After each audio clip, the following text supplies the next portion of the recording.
Oke, di sini saya masuk ke video saya yang ke-18. Di sini saya memulai topik yang baru yaitu EJRP.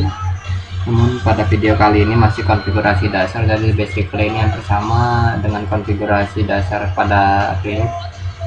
Hanya bedanya di sini saya menggunakan routing protokol EJRP. Kenapa EJRP?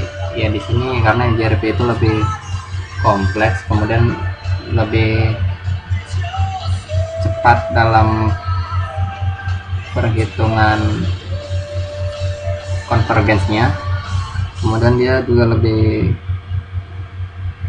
flexibility, hanya saja dia hanya bisa digunakan pada perangkat yang sama-sama menggunakan router Cisco.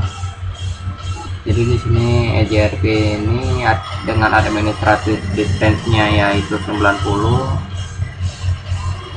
pada EJRP internal, dan pada EJRP eksternal administratif distance-nya 170. Oke, ini topologinya juga sama dengan pada lab trip, dimana sini ada R1, R2, R3. Di sini diinginkan hanya untuk mengenali interface IP logic masing-masing router, untuk mengenali IP interface pada masing-masing router sehingga bisa saling ngeping satu sama lainnya. Oke, langsung saja kita mulai konfigurasi pada router 1.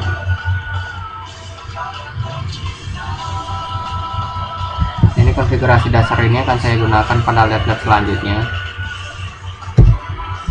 Oke, enable konfigurasi terminal.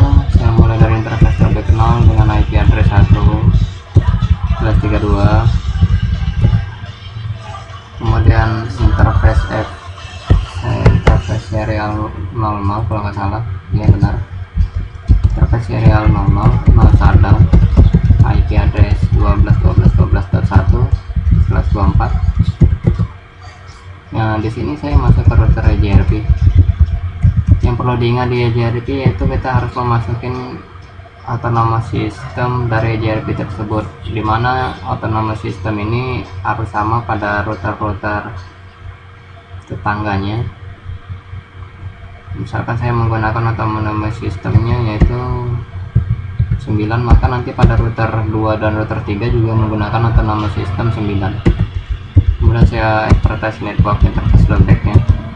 Di sini EJRP juga menggunakan wildcard bits, yaitu merupakan inverse dari atau kebalikan dari network subnet mask, dimana jika saya menggunakan IP/32 maka saya menggunakan wildcard bitnya 0.0.0.0.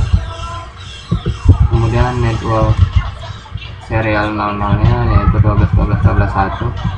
Di sini saya juga bisa mengadvertise network kelas C ataupun IP addressnya 12.12.12.0, yaitu merupakan IP network dari kelas C.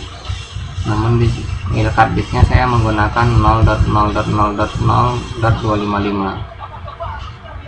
Oke, kali ini saya menggunakan langsung advertise IP addressnya saja, jadi saya menggunakan wildcard bitnya 0.0.0.0 untuk memudahkan. Auto summary ini agar dia tidak secara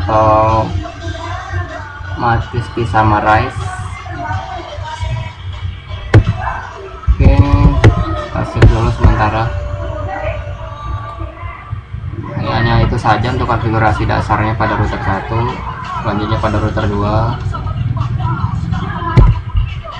Ini baru konfigurasi terminal, interface loadback 0, IP addressnya jangan lupa,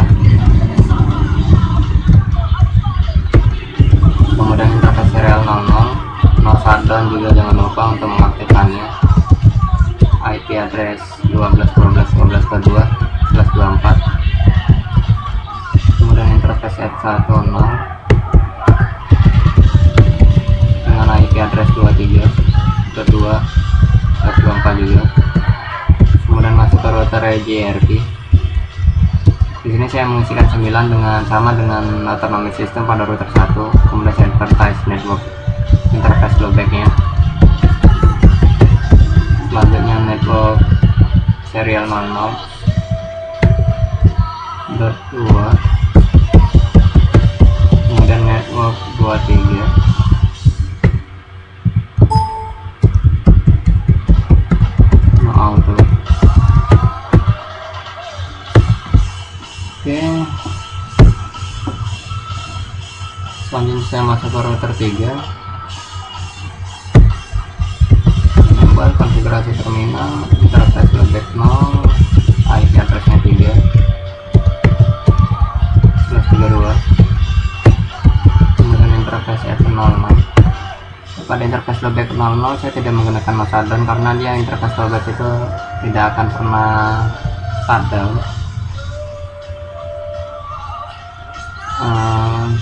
Interface F00 saya menggunakan shutdown, no shutdown. Kemudian IP addressnya 23.23.23.11.24. masuk ke router EJRP yang menggunakan autonomous system 9 sama dengan router 2 dan router 1. Kemudian advertise network interface loopbacknya dan network interface F00 nya.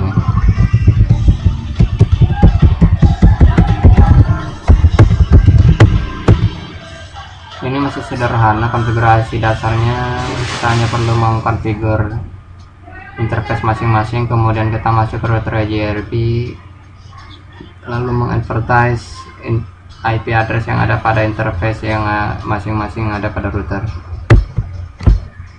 Coba kita lakukan testing dan verifikasi di router 1, dimana dia harus bisa mengenali interface loopback router 2 dan router 3.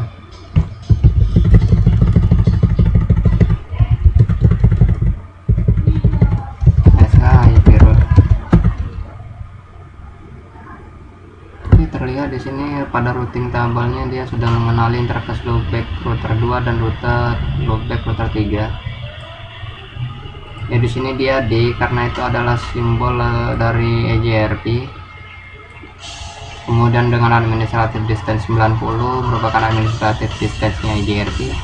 Nah di sini metriknya dia banyak angkanya karena dia composite metriknya memang agak sulit untuk menghitungnya karena dia membandingkan nilai bandwidth, kemudian reliability, kemudian load, kemudian MTU dan sebagainya.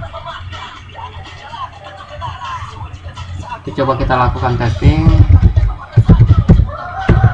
seharusnya tidak ada masalah. Oke, bisa. Sorry.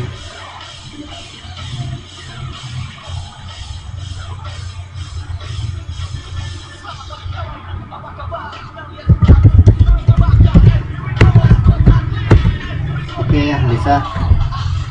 Sampai di sini konfigurasi dasarnya telah selesai. Tujuannya hanya mengenali interface loopback pada masing-masing router tersebut agar bisa saling berkomunikasi dan bisa saling menjangkau IP address masing-masing. Oke, kita ketemu pada lab selanjutnya. Makasih buat teman-teman. Saya akhiri. Assalamualaikum warahmatullahi wabarakatuh.